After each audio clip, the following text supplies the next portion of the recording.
Hai guys, berjumpa lagi dengan channel Jelajah Dunia. Kali ini kami akan membahas beberapa kerajaan tertua di Indonesia. Tapi sebelum lanjut jangan lupa tekan tombol subscribe-nya dulu ya guys. Mengenal 10 kerajaan tertua di Indonesia dan warisan sejarahnya. 10 kerajaan tertua di Indonesia dan sejarahnya yang menarik. Dari Kutai hingga Tarumanegara, inilah jejak peradaban Nusantara yang merupakan warisan sejarah. Apa kerajaan tertua di Indonesia? Kerajaan tertua di Indonesia dapat dibuktikan melalui berbagai peninggalan sejarah yang masih ada hingga kini, seperti prasasti dan candi. Dalam buku Cakrawala Sejarah, 2009, karya Wardaya, disebutkan bahwa beberapa kerajaan tertua di Indonesia berasal dari periode Hindu-Buddha maupun Islam. Berikut daftar kerajaan tertua di Indonesia. 1. Kerajaan Kutai, abad ke-4 Masehi. Kerajaan pertama di Indonesia adalah Kerajaan Kutai, yang bercorak Hindu. Dalam buku Cakrawala Sejarah, disebutkan bahwa Kutai merupakan kerajaan Hindu tertua di Indonesia yang terletak di tepi Sungai Mahakam, Kalimantan Timur. Kerajaan Hindu tertua di Indonesia adalah Kerajaan Kutai, yang keberadaan kerajaan ini dibuktikan dengan prasasti Yupa, yaitu 7 batu besar yang berisi tulisan tentang kehidupan di masa kerajaan. Pendiri Kerajaan Kutai adalah Raja Kudungga, yang awalnya masih mempertahankan budaya lokal sebelum masuknya pengaruh Hindu dari India. Pengaruh Hindu semakin kuat pada masa pemerintahan Aswawarman Putra Kudungga, yang dianggap sebagai pendiri dinasti kerajaan. Kemudian, Raja Mulawarman menjadi penguasa terbesar dalam sejarah Kutai. Secara ekonomi, masyarakat Kutai memiliki kehidupan yang makmur.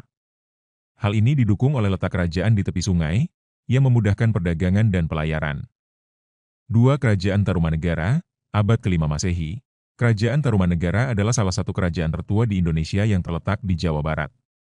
Dikutip dari buku Cakrawala Sejarah, wilayah kekuasaannya mencakup sebagian besar Jawa Barat, mulai dari Banten, Jakarta, hingga Cirebon. Keberadaan Kerajaan Tarumanegara dibuktikan oleh 7 prasasti serta catatan dari bangsa asing. Seluruh prasasti peninggalan kerajaan ini berasal dari masa pemerintahan Raja Purnawarman, yang dikenal sebagai pemimpin bijaksana dan peduli terhadap kesejahteraan rakyatnya.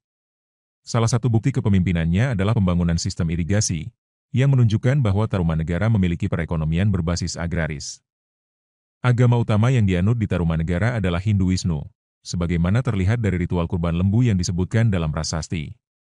Kerajaan Tarumanegara bertahan hingga abad ke-7 Masehi, sebelum akhirnya mengalami kemunduran. Berdasarkan prasasti Kota Kapur, diperkirakan bahwa Tarumanegara ditaklukkan oleh Kerajaan Sriwijaya, karena setelah itu tidak ada lagi catatan mengenai hubungan diplomatik antara Tarumanegara dan kerajaan-kerajaan di Tiongkok. 3. Kerajaan Holling atau Kalingga, abad ke-5 Masehi. Kerajaan Holling atau Kalingga merupakan kerajaan tertua di Indonesia yang berlokasi di pesisir utara Jawa dan dikenal sebagai salah satu kerajaan yang makmur. Meskipun tidak seterkenal Sriwijaya atau kerajaan besar lainnya. Kalingga dianggap sebagai pusat peradaban Hindu-Buddha yang penting di Nusantara. Menurut artikel ilmiah berjudul Pengaruh Hindu, Buddha, dan Islam terhadap kebudayaan Indonesia, keberadaan kerajaan Holling diketahui dari catatan sejarah dinasti Tang, 618-906 Masehi. Agama Buddha berkembang pesat di kerajaan ini, berdampingan dengan Hindu. Hal ini dibuktikan dengan kunjungan pendeta Buddha dari Tiongkok, Cinta Fining, dan muridnya, Yun Qi, yang belajar di Kalingga selama 3 tahun. Dalam catatan sejarah Tiongkok, kerajaan Kalingga diperintah oleh seorang ratu bernama Hismo atau Sima, yang naik tahta pada tahun 674 Masehi. Ratu Sima dikenal sebagai pemimpin yang tegas, jujur, dan bijaksana dalam menjalankan pemerintahan. 4. Kerajaan Melayu, abad ke-7 Masehi. Kerajaan Melayu merupakan salah satu kerajaan tertua di Indonesia, khususnya bagian Sumatera. Berdasarkan yang ditulis dalam buku Cakrawala Sejarah, dalam catatan perjalanan Ising, seorang biksu Buddha dari Tiongkok, disebutkan bahwa saat dalam perjalanannya ke India, ia singgah di Jawa dan Sumatera, termasuk di Kerajaan Melayu. Informasi ini juga dicatat dalam buku Cakrawala Sejarah. Bukti lain mengenai keberadaan Kerajaan Melayu ditemukan dalam kitab Negara Kertagama dan Pararaton, yang berasal dari zaman Kerajaan Singasari. Pada masa pemerintahan Raja Kertanegara, Singasari mengirim pasukan dalam ekspedisi Pamalayu untuk mempererat hubungan dengan Kerajaan Melayu, yang saat itu diperintah oleh Sri Maharaja Srimati Buana-Raja Mauliwarmadewa. Namun, keberadaan Kerajaan Melayu sempat tidak terdengar hingga abad ke-14, ketika Raja Aditya Warman memerintah dan menjadikan Melayu sebagai kerajaan yang merdeka. Aditya Warman merupakan keturunan keluarga Majapahit sebelum naik tahta di Melayu.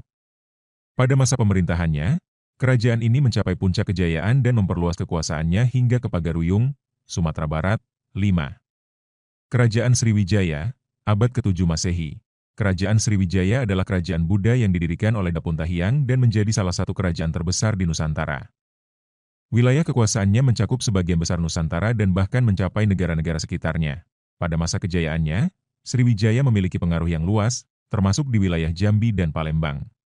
Sebagai kerajaan yang makmur, Sriwijaya mendapat julukan Kerajaan Nasional I dan dikenal sebagai kerajaan maritim karena kekuatan armada lautnya yang sangat besar. Puncak kejayaan Sriwijaya terjadi pada masa pemerintahan Raja Balaputra Dewa, di mana kerajaan ini menjalin hubungan diplomatik dan keagamaan dengan Nalanda di India untuk mengembangkan ajaran Buddha. Namun, kejayaan Sriwijaya mulai meredu pada abad ke-13 akibat beberapa faktor, termasuk penurunan pendapatan dan serangan dari kerajaan-kerajaan lain, seperti Chola dari India Selatan. 6. Kerajaan Mataram kuno, abad ke-8 Masehi. Kerajaan Mataram kuno berdiri di pedalaman Jawa Tengah dan didirikan oleh Raja Sanjaya dan termasuk ke dalam salah satu kerajaan tertua di Indonesia. Keberadaan kerajaan ini dibuktikan dalam Carita Parahyangan dan juga melalui Prasasti Canggal, 732 Masehi, yang menyebutkan bahwa Raja Sanjaya mendirikan lingga di Bukit Setirangga untuk kesejahteraan rakyatnya serta sebagai tempat pemujaan Siwa, Brahma, dan Wisnu di daerah suci Kunjara Kunja. Sebagai salah satu kerajaan Hindu tertua di Indonesia, Mataram kuno bersifat negara agraris tertutup, sehingga ekonominya bergantung pada pertanian dan tidak berkembang dalam perdagangan dan pelayaran. Dari buku Cakrawala Sejarah, masa kejayaan Mataram kuno terjadi pada pemerintahan Raja Balitung, 898 sampai 910 Masehi, yang memperkuat sistem pemerintahan dan memperluas wilayah. Dalam Prasasti Purworejo, 900 Masehi, disebutkan bahwa pada masa pemerintahannya, kerajaan mulai mengembangkan pusat perdagangan untuk meningkatkan perekonomian. 7. Kerajaan Kediri, abad ke-12 Masehi. Kerajaan Kediri bermula dari pembagian kerajaan Kahuripan menjadi dua wilayah, yaitu Jenggala dan Panjalu, Kediri, oleh Raja Airlangga dikutip dari buku Cakrawala Sejarah. Pembagian ini didasarkan pada Prasasti Mahasubya, 1289 M, serta tercatat dalam Kitab Negara Kertagama, 1365 Masehi, dan Kitab Calon Arang, 1540. Perekonomian masyarakat Kerajaan Kediri bertumpu pada perdagangan dan pelayaran.